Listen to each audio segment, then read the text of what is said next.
सरदार पटेल का जब निधन हुआ तब वो 75 साल के थे। निधन से 3 दिन पहले ही वो दिल्ली से मुंबई गए थे, क्योंकि सरदार पटेल बहुत बीमार थे और डॉक्टरों ने उन्हें उस उम्मीद से मुंबई ले जाना तय किया कि शायद मुंबई का मौसम उनकी तबीयत में थोड़ा सुधार ले।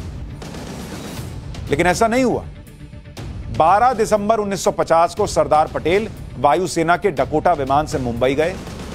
एयरपोर्ट पर उन्हें छोड़ने के लिए तत्कालीन राष्ट्रपति राजेंद्र प्रसाद, तत्कालीन पीएम जवाहरलाल नेहरू भी आए थे। लेकिन मुंबई पहुंचने के 3 दिन बाद 15 दिसंबर 1950 की सुबह 3 बजे सरदार पटेल को दिल का दौरा पड़ा। करीब 4 घंटे तक वो बेहोश रहे। उसके बाद जब उन्हें कुछ होश आया तो उन्होंने अपनी बेटी मणिबेन से पानी मांगा। मणिबेन ने उन्हें गंगा जल में शहद मिलाकर चम्मच से पिलाया और सुबह 9:37 पर सरदार पटेल ने अंतिम सांस ली। सरदार पटेल के निधन के बाद क्या हुआ, आपको वो भी सुनना चाहिए, पैरों तले जमीन निकल जाएगी। पटेल के निधन के 1 घंटे बाद ही संसद की बैठक बुलाई गई और वहां पर नेहरू ने पटेल के निधन के बारे में सदन को बताया। 1 हफ्ते का राजकीय शोक रखा गया और सभी सरकारी कार्यक्रम रद्द कर दिए गए। देश और विदेश से सरदार पटेल के निधन पर शोक संदेश आने लगे। पटेल के अंतिम संस्कार में शामिल होने के लिए नेहरू और सी राजगोपालाचारी दिल्ली से मुंबई पहुंच गए, लेकिन नेहरू नहीं चाहते थे कि कोई और भी सरदार पटेल के अंतिम संस्कार में जाए। मशहूर लेखक और नेता और शिक्षाविद के.एम. मुंशी की किताब है पिलग्रिमेज टू फ्रीडम, उसका पन्ना नंबर 289 और 290 खोलकर देख लीजिएगा।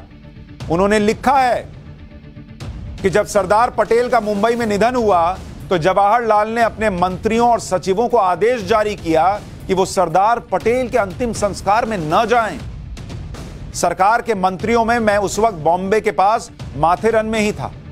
एनवी गाडगिल, सत्यनारायण सिन्हा, वीपी मेनन ने नेहरू के आदेश को नहीं माना और अंतिम संस्कार में शामिल हुए।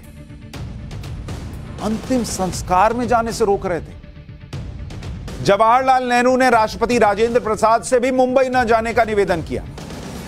यह बहुत हैरान करने वाला था, लेकिन राजेंद्र प्रसाद ने भी उनकी बात नहीं मानी।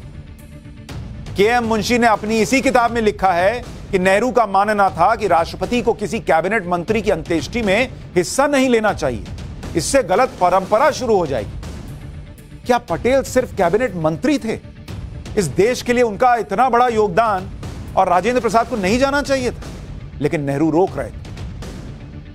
हालांकि अच्छी बात यह है कि राजेंद्र प्रसाद वहां गए और सी राजगोपालाचारी और राजेंद्र प्रसाद ने वहां पटेल की चिता के पास भाषण भी दिया, जिसमें राजेंद्र प्रसाद ने कहा कि सरदार के शरीर को अग्नि जला तो रही है, लेकिन उनकी प्रसिद्धि को दुनिया की कोई अग्नि जला नहीं सकती।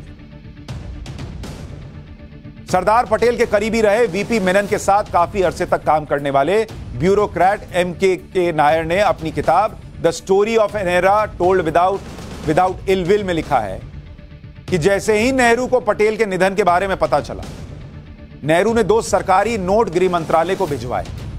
ये नोट वीपी मेनन के पास पहुंचे तो उस वक्त गृह मंत्रालय के सचिव थे वो। पहले नोट में नेहरू ने मेनन से कहा था कि सरदार पटेल जो सरकारी कैडिलैक कार इस्तेमाल कर रहे थे वो अगली ही सुबह विदेश मंत्रालय को भेज दी जाए। इतनी क्या हड़बड़ी थी सर? और नेहरू के दूसरे सरकारी नोट में यह कहा गया था कि सरदार पटेल के अंतिम संस्कार में अगर कोई अधिकारी जाना चाहता है तो उसे अपने पर्सनल खर्चे पर मुंबई जाना होगा।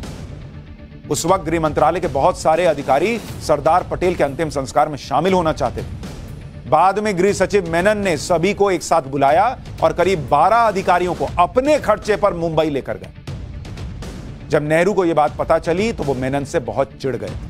वो लिख रहे हैं, किताब में लिख रहे हैं, बॉस, सरदार पटेल की अंत्येष्टि में लोग ना चाहें, ये क्या सोच है भाई? मैं तो समझ ही नहीं पा रहा। इतना दुख होता है सुनकर और गुस्सा भी आता है। सोचिए, ये सब नेहरू उस नेता के निधन पर कर रहे थे जो देश के गृह मंत्री नहीं, डिप्टी पीएम भी थे और देश के सबसे मजबूत और लोकप्रिय नेताओं में एक थे। ये उनके अंत्येष्टि की तस्वीरें आपको दिखा रहा हूं। हैरान रह जाएंगे कि इसमें ये इतनी भीड़ ना हो, इतने लोग ना हो, ये भी कोई चाह रहा होगा, सोच रहा होगा। ऐसा कोई सोच सकता है? आप हैरान रह जाएंगे जब आप सुनेंगे कि सरदार पटेल के अंतिम संस्कार में कितने लोग शामिल थे। नेहरू के ये सब करने के बाद भी सरदार पटेल को अंतिम विदाई देने 10 लाख लोग आए थे। अरे कैसे रुकता है क्या प्यार।